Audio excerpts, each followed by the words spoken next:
Welcome back. The conversation is still on the business of photography. We have another guest in the studio with me this morning. His name is Godwin John Omije. He is a cinematographer, a certified drone pilot, film director, and he's also a director of photography and a video editor with 5 years of comprehensive video experience. He was the official videographer of Miss Africa 2019. He also worked in the government house, that is the Cross Rivers Government House in Nigeria, for 1 year, rendering services as a cinematographer, and was awarded Outstanding Performer for the year 2020 in the GTEx Global Achievement Award at the Federal Ministry of Labour and Productivity in the Cross River State. That's a lot of accolades for you, Godwin. Good morning. Good morning. Thank you very much for joining me. Thank you very much. All right, so before we started the show, we're already having conversations on the business of photography, but I want to ask you, what exactly is your own niche? What's your forte? What kind of photography do you like to do? So thank you very much for that question. So the kind of photography I love to do is adventure and brides. So as a matter of fact, I'm a travel videographer. I've traveled to a lot of states and countries. So when you go there, the world is very beautiful. You know, so you have a phone or you have your camera. You ensure that you capture something that you can remember over time. Yeah. Something that is very, very precious, dear to you. For me, photography is like food.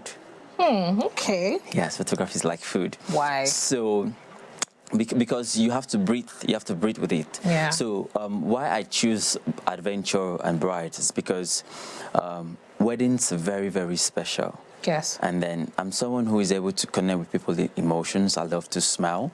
I love to make people happy. And wedding is a very beautiful event. So it's kind of sync with my core values, like the things I love to do. I just blend it and it just makes it look very perfect. That's amazing. I mean, you able to infuse travel and then brides. How do you do it, really? How do you, because I mean, traveling takes a lot of time. You actually planning and then moving from place to place. And then also you planning to shoot for a wedding is also time consuming because it's that person's special day. So how have you been able to make that work for yourself? Okay. So I believe in my school of thought that my mind is the camera, okay, and my eyes is the lens. So a lot of photographers feel that you need to get this $1 trillion, $1 million camera before you're able to do something very, very, very unique. But it's not true. All right. So as a man ticket in his heart, so it is. So what you do is that it's not the camera that's the tool, it's the mind. All right. So traveling and brides. So you're traveling, there's an adventure. So you're already seeing how beautiful the world is. You're taking those moments, okay, the processes, like the BTS, the behind the scenes. Then by the time you get to where the bride is, it's going to be perfect. Now it makes a lot of sense. So most times when you are going for a bridal shoot, you are taking all the the moments before you actually get to that space. Yes. Let's talk about your mentor. I mean, a lot of people have different school of thoughts when it has to do with people that they look up to. Some people believe that, you know what, I don't believe in anybody. Some people actually have people that they idolize or people that they have watched them for a very long time and they've decided that, you know what, this is the person that I want to, shape my career in. For you, how does that work? That's a very beautiful question. So as far as I can remember, I was a photographer when I was 16, when I had my first film. Ah, nice. Yes. So I went to this dedication. The couple couldn't afford a professional photographer or videographer in the event. And then I went there, all dressed up. I took my phone, recorded the whole process, videos and pictures and all of that. And then I still edited it with a phone. Okay. And then I presented it to them. They were like, wow. And then that was when I realized that, I'm a leader. You have to take a step. Do you understand my point? So I didn't start my photography journey with mentorship. Okay. It's just something that my mom used to do. She just had this, pictures freak stuff in her. And then just like a family thing, I just saw and then I grabbed it. But as time goes on, you need to understand that photographers need to read, need to understand continuous learning. So even though you don't have a mentor when you started, as you grow, you need to have a mentor. Okay, so when you have a mentor, he's able to take you through those hurdles. You're not able to fall into the trap that he fell into. So now having a mentor does not mean it's about the pictures. Okay. Your mentor could guide you on negotiation, could guide you on selling, could guide you on human relation, could guide you on how to communicate. So mentorship is beyond having someone that takes a picture and you want to take a picture like that person. I always say to myself, be you. Do not follow the steps of others. Be you. Just like you see something and like, do yours, the world is going to like it. So I don't have a mentor that I look up to in the photography aspect. Like, I want to photograph like this person. No. Okay. But I'm a fan of Michael Freeman. He has a book that says The Photographer's Eye. Okay, so, but when it comes to technical aspect, I do not have anyone I want to be like. I want to be like myself. All right. Because I was created and designed in a different way. Okay.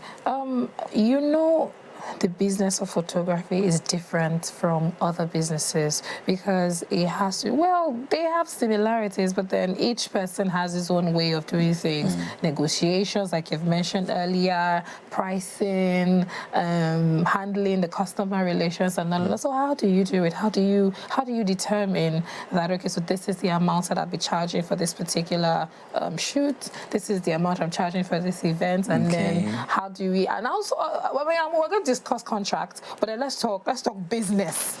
Okay, so I would say that you're selling value. All right. So how do you know your price? First of all, what is the worth of your value? That's an interesting question. So what's the worth of your value? That's the question you should ask yourself. So I started asking myself that question a very long time. So it made me to always invest in my skills and in my knowledge and all of that. Right. So you can't just walk up to a client and give him a huge budget or give her a huge budget. Have you been able to put yourself, you know, in the right aspect of how the industry is moving? Have you gotten new skills that can blend with the price you're saying? Because before a client will reach out to you, they've seen your works. So you're selling the worth of your value. Okay. So the more value you add to yourself, the more you are able to increase your price. The less value you add to yourself, the less you go down with your price. Now, if you do not add value to yourself, your price is stagnant. Okay. So when you have this mindset, you are able to determine how to price, give the client the perfect price. Then you must also understand negotiation too. Okay. You know, some clients may tell you, I have this amount for you, and I'm going to give you a referral. So many creatives go through that aspect. I mean, do this for me for this price, and then I'll give you a referral. All right. And then at the end of the day, you do it, and then there is no referral. So it's also heartbreaking. Yeah. So how do I charge my client? First of all, we speak. As a matter of fact, I charge you for my ideas than my technical skills. You charge, let me get that again. You charge for your ideas than your technical skills. Okay, explain that to me. Remember I said my mind is the camera. Yes. My eyes is the lens. Interesting. So when a client reach out to me and say, this is what I want, first of all, I ask you, have you done this before? Okay. What do you want to achieve with this? I do not just want you to spend your money on my skill because you feel like I'm the guy who's going to do it. No. I'm also conscious of ensuring that you have a return on investment in that money you're spending. Interesting. So by the time you tell me this is what you want, then we'll call for a meeting. As a matter of fact, I work with a creative team, so I'm not the guy who always does it alone. So you have a team. I have a creative team that I work with, and we share ideas, which is very, very good. I think that's good too. So at that point, So I tell the client, this is what you should do. All right. This is how you should do it. All right. This is what you should wear. All right. You know, so that we don't want to do try and error for you. So with those years of experience, so I'm able to know what is best for you. I even do the research on the person's behalf. So you behalf. actually sometimes. So are you telling me that sometimes guests will come, your clients, your customers, they will come to your studio or your office. You have conversations, probably have an idea, and you probably feel that this idea may not go a certain way. So you advise them, you give ideas, and then you work on it. Okay. So that's it. So by the time I now charge you for my skill, I will tell you already, ma'am, sir, my idea is more expensive than my skill. All right. Okay. Yes. So, you know, and then I had to do this because anybody can become a photographer. Once you hold your phone or you hold the camera and you take a picture, you can label yourself as a photographer. But what makes the difference is the mind behind it. It's the creative mind. It's the purpose. Can your photo stand 100 years? That's a good question. See, so I want to be limitless. So Okay. I want you to look at my picture 100 years from now and say, wow, it still looks like it was taken today. Our time is fast spent. I really want to ask you so many questions because I like how your mind works. It's a different, I mean, your mind is creative, really. But before I let you go, let's talk about the concept of logo. Very quickly. That conversation is a major argument in the studio, by the way, because obviously the other guests went on and on with it. I find it interesting when I find the photographer's logo on my picture. I understand that, yes, you have to advertise yourself and your skill because when it's your work, it's your creative work. I mean, you're charging for your idea. So that is nice. But then it is even more ridiculous for me when your logo is extremely large. How do you do yours? Okay. So this is how I do mine. When I was working in government house, I had senior colleagues that I used to look up to, and I understood that we're working for the government. So you take a picture, it's maybe as beautiful as the sun. You can't put your logo on it because it's government property. All right. So now, becoming the freelance in the outside world and also working for Miss Africa, I noticed that you need to let her shine.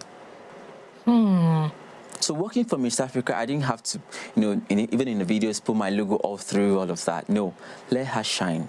Let the client shine. Now, back to the logo main concept. Every artist, you know, is supposed to have a signature for their design by law. Yeah. But for me, I'm working at that point that I want to put something out there without a logo or without a signature and you say, I know who took that. That's Godwin. That's travel videographer. Interesting. You know, as a matter of fact, when I take highlights and post on my pages, people say this is my new wallpaper. This is my new wallpaper, and I'm like, why didn't I put a logo on this? And then I said, no, do not put a logo now. Let's connect with people emotionally, because when you put a logo on your projects, some people will not want to share it.